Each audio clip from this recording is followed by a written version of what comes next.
तो देखना क्या है, हम लोग बात कर रहे हैं द्विनिषेचन यानी कि दोहरी निषेचन की प्रक्रिया समझने वाले हैं, यानी कि डबल फर्टिलाइजेशन प्रक्रिया क्या है, जो कि 5 नंबर का आता है एग्जाम में, आपको बिहार बोर्ड में आने का संभावना है। तो देखना बिहार बोर्ड में एक प्रश्न आने की संभावना है जिसका नाम क्या है, दोहरा निषेचन किसे कहते हैं। वो बहुत ही अच्छी तरीके से समझेंगे कि दोहरा निषेचन किसे कहते हैं, क्या है वो समझना है।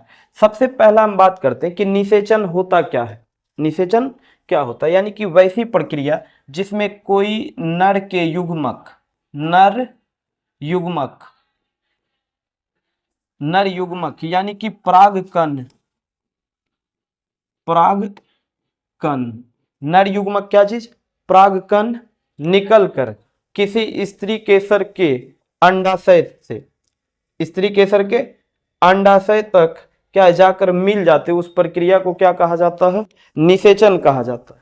क्वेश्चन आए कि निषेचन क्या है, तो वैसी प्रक्रिया जिसमें नर युग्मक यानी पराग कण निकल के स्त्री केसर के अंडाशय से जाके मिल जाए, उस प्रक्रिया को निषेचन कहते हैं। क्लियर है। निषेचन होता है जिस पेड़ पौधे में क्या हो, पुष्प हो यानी कि फूल हो, उसमें निषेचन की प्रक्रिया होती है। लेकिन निषेचन होता है, एक विशेष कंडीशन बनता है पेड़ पौधे में कि 2 बार निषेचन होता है, यानी कि निषेचन जो होता है इसमें क्या होता है, 2 बार निषेचन होता है। एक बार निषेचन हो तो उसको क्या कहते हैं, दूसरी बार निषेचन हो तो क्या कहते हैं, किस तरीके से होता है वो बात हम लोग आगे कर रहे हैं। क्या चीज की, जैसे ही नर युग्मक कहां तक आए, वर्तिकाग्र भाग में आता है, ठीक है, तो उसके बाद एक पराग नली बनता है। पराग नली में जैसे ही आगे बढ़ता है तो वो 2 कोशिका में समसूत्री विभाजन के द्वारा टूट जाता है, यानी कि परागकण जो होता है समसूत्री विभाजन के दौरान 2 भाग में टूट जाता है, 2 कोशिका बना लेता है, यानी कि 2 नर युग्मक बना लेता है। वो सबसे पहला नर युग्मक आगे बढ़ते हुए पराग नली से वो पहुंचता कहां है, जिसका नाम है अंडकोश, यानी कि अंडाणु बनता है जहां पे, यानी कि जिसको हम बोलते हैं बीजांड। देख लेना ये बीजांड है, इसी बीजांड भाग में पहुंचता है। क्या बात कर रहे हैं, समझना है कि जैसे ही इस प्रक्रिया में, समझना इस प्रक्रिया में नर युग्मक यानी कि परागकण, नर युग्मक यानी कि परागकण वो बैठता कहां है, वर्तिकाग्र भाग पे। जैसे बैठता है तो वो अंकुरित होता है। अंकुरित होने का सेंस है कि उसमें कण निकलता है, अंकुरित होने का सेंस है कि उसमें एक नली निकलता है और वो नली निकलकर आगे बढ़ते रहता है। उसको पहुंचना कहां है, बोलना बीजांड तक पहुंचना है, जो कहलाता है रासायनिक अनुवर्तन गति। हम लोग वो पढ़ चुके थे नियंत्रण एवं समन्वय में। तो जैसे ही आगे बढ़ता है उस दौरान एक डिवीजन होता है, यानी कि विभाजन होता है, कोशिका का विभाजन, समसूत्री विभाजन होता, जिसके कारण एक परागकण वो 2 युग्मक में बदल जाता है। क्लियर है। एक परागकण कितना युग्मक में, 2 युग्मक में। पहला परागकण जो होता है वो आगे बढ़ता है, बढ़ने के साथ वो पहुंच जाता है एक अंड कोशिका पर। वो जाके अंड कोशिका से, यानी कि अंड कोशिका में N होता है क्रोमोसोम की संख्या, फिर दूसरा पराग यानी कि नर युग्मक वो जाके मिल जाता है, तो वो क्या कहलाता है, 2N कहलाता है, यानी कि द्विगुणित कोशिका बन जाता है, जिसे युग्मनज कहते हैं। जिसे क्या कहते हैं, युग्मनज कहते हैं। और यही युग्मनज जो है सत्य निषेचन होता है, सत्य निषेचन, यानी कि निषेचन, द्विनिषेचन जो होता है 2 भाग में।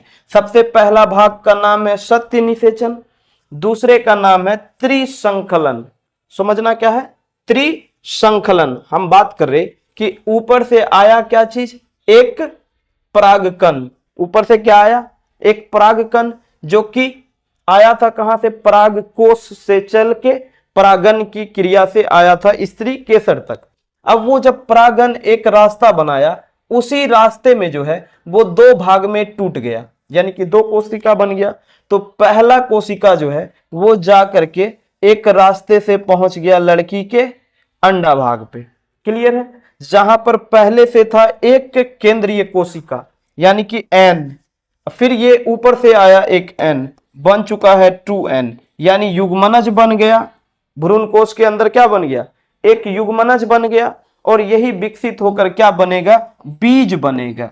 यही जो विकसित होकर क्या बनता है, बीज। और इसी को क्या कहते हैं, सत्य निषेचन कहते हैं। क्लियर है। अगर क्वेश्चन आए कि सत्य निषेचन क्या है, जब नर के एक युग्मक बोलना स्त्री केसर के अंदर, बीजांड के अंदर अंडकोश से मिलकर क्या बनाए, द्विगुणित कोशिका बनाए, जिसे हम क्या कहते हैं, बीज कहते हैं या भ्रूण कहते हैं, वो बनाए, तो उसी निषेचन को सत्य निषेचन कहते हैं। क्लियर है। फिर ये दूसरा जो आ रहा है, ये भी अब एक रास्ते से आते हुए वो पहुंच कहां जाएगा, द्विगुणित कोशिका पर, यानी कि सॉरी द्विकेंद्रीय कोशिका पर। द्विकेंद्रीय कोशिका यानी कि पहले से 2n, पहले से कितना है 2n, अब प्लस में फिर एक ऊपर से आया कोशिका जिसका नाम क्या है n, और ये दोनों मिलकर क्या बनेगा 3n, और इसी का नाम है त्रिसंकलन, बोला या त्रिसंलयन कोशिका, यानी कि निषेचन, त्रिसंलयन निषेचन। समझना क्या बात बतला रहे कि निषेचन क्या है, एक प्रक्रिया है जो होता क्या है, इंडोस्पर्म में होता। यानी कि इंडोस्पर्म कहने का सेंस है कि वे कोशिकाएं, मतलब वे फूल, वे पौधे जिसमें क्या पुष्प पाए जाते हैं। क्या बोल रहे हैं, यह एक प्रक्रिया, निषेचन क्या एक प्रक्रिया है जिसे हम क्या कहते, जो होता किसमें है, एंजियोस्पर्म में होता, जो किसमें होता है, एंजियोस्पर्म में, यानी वे पौधे जिसमें फूल पाए जाते हैं उसे एंजियोस्पर्म कहते हैं। क्लियर है। निषेचन होता है 2 बार होता है, यानी कि पुष्प में निषेचन जो होता है वो 2 बार होता है, वो क्या कहलाता है, दोहरा निषेचन कहलाता है। अब पहले निषेचन में क्या होता है, दूसरे निषेचन में क्या होता है, ये बात की बात है। तो पौधे में निषेचन जो होता है वो लैंगिक प्रजनन की एक प्रक्रिया है, जो कब होता है, परागगण के बाद। यानी निषेचन जो होता है, परागन पहले होता है उसके बाद निषेचन होता। अगर बात करें कि परागन क्या है, तो परागकोश से परागकण निकल के स्त्री केसर के वर्तिका भाग तक चला जाए, ये कण कहां चला जाए, वर्तिका भाग तक चला जाए, उसे हम परागन कहते हैं। इस प्रक्रिया को, जाने की प्रक्रिया को क्या कहते हैं, परागन, परागन कहते हैं। अब परागन के बाद ये कण जो है धीरे धीरे आगे बढ़ता है, जैसे ही अंकुरित होता है बढ़ने के लिए, तो वो एक नली तैयार करता है, पराग नली। ये वाला क्या करता है, नली तैयार करता, ये एक नली तैयार करा, इसी अंकुरन के बाद क्या है, एक नली तैयार करता, और ये नली जो है अंकुरित होकर के उसमें क्या है मौजूद, कौन कोशिका, जनन, यानी कि जनन कोशिका या केंद्रक वाला जो कोशिका है वो टूट के, यानी कौन विभाजन के दौरान, समसूत्री विभाजन के दौरान वो 2 भाग में टूट जाते हैं, यानी कि 2 नर युग्मक बना लेते हैं। क्लियर। जब वो कहां पहुंचते हैं, बोलना अंडाशय के भाग में पहुंचते हैं।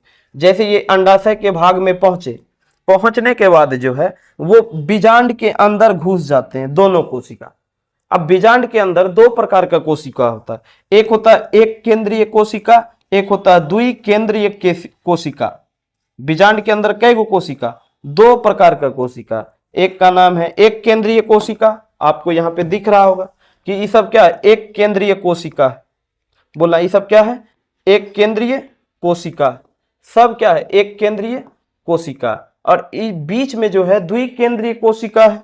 तो यही बात कर रहे हैं हम लोग कि जैसे ही बीजांड कोश में प्रवेश करता है, जैसे ही बीजांड कोश में क्या, अंडाशय से पहुंचकर वो कहां पहुंचता, बीजांड में पहुंचता, बीजांड द्वार, वहां जाने के बाद भ्रूण कोश में, पूरे एरिया का नाम क्या कह दिए हम लोग, भ्रूण कोश। इस कोश में जाने के बाद, यानी कि यहाँ पे हम कोश में पहुंचते हैं, क्या चीज, यही कोशिका, कौन कोशिका, जिसका नाम है परागकण।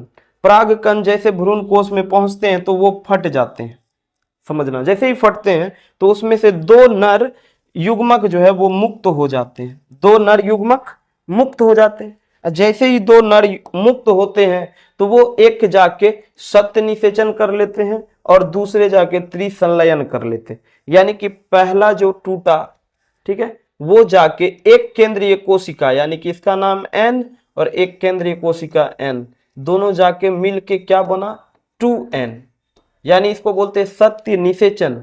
ठीक है, एक नर युग्मक अंड कोशिका के साथ संलयन कर लेते हैं।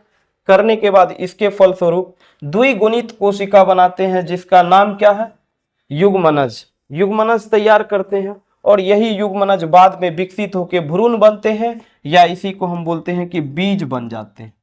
यानी पहला निषेचन के दौरान बीज बनता है जिसे हम कहते हैं शक्ति निषेचन।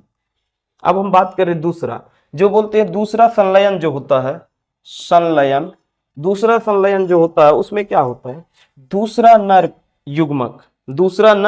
युग्मक द्विकेंद्र यानी कि दो केंद्र वाले, अभी आपको दिखलाएं कि दो केंद्र वाले जो कोशिका है उससे जाके, पहले कोशिका एक केंद्र वाले से और दूसरे केंद्र वाले से जाकर मिल जाते हैं, दूसरे केंद्र वाले से मिल जाते हैं जो द्विध्रुव केंद्रिका होते हैं। ठीक है, उसके साथ जैसे ही संलयन करते हैं यानी कि n द्विध्रुव हुआ तो 2n बोलना, द्विध्रुव केंद्रक हुआ तो 2n, और फिर एक जो हुआ वो नर युग्मक जो है वो n, दोनों मिलकर क्या बना लेते हैं 3n। इसी क्रिया को क्या कहते हैं, त्रिसंलयन क्रिया कहते हैं। यानी कि 3 संलयन होता है इसमें, और ये 3 संलयन है क्या, इसी का नाम है इंडोस्पर्म। क्या चीज बोलते हैं, त्रिसंलयन को बोलते हैं क्या, इंडोस्पर्म। क्या बना लेते हैं, इंडोस्पर्म। सबसे पहला बना जायगोट, सत्य निषेचन के दौरान क्या बनता है, जायगोट बनता है। फिर त्रिसंलयन के दौरान क्या बनता है, इंडोस्पर्म बनता है। जो इंडोस्पर्म क्या होता है, एक पोषक पदार्थ बना लेता है, यानी कि भोजन तैयार करता है। किसके लिए, एक बीज के लिए। एक बीज के लिए क्या करता है, एक भोजन तैयार करता है। जैसे ये आपको दिख रहा, इसका नाम है बीज, और ये बना क्या है, सत्य निषेचन से। बीज जो होता है वो किससे बनता है, सत्य निषेचन से, 2n कहलाता है। अब इसके ऊपर में जो ये बना हुआ है जिसका नाम है इंडोस्पर्म, इसके ऊपर में जो बना हुआ है इसका नाम है इंडोस्पर्म, जो इसका भोजन है, जो इसका क्या है, भोजन है। जैसे इस फोटो में भी समझेंगे कि ये क्या है, इसका नाम है बीज। क्लियर है, ये बीज है, यानी कि इसका नाम ये बना कैसे, सत्य निषेचन से। और ये चारों बगल जो है इसका इंडोस्पर्म यानी कि भोजन है, जो बनता कैसे है आपको पता होना चाहिए कि ये बना है त्रिसंलयन प्रक्रिया से। तो इसीलिए द्विनिषेचन प्रक्रिया में 2 प्रक्रिया, सबसे पहला सत्य निषेचन प्रक्रिया, दूसरा त्रिसंलयन प्रक्रिया। इस पूरी प्रक्रिया को आपको लिखना है जिससे कि आपको 5 नंबर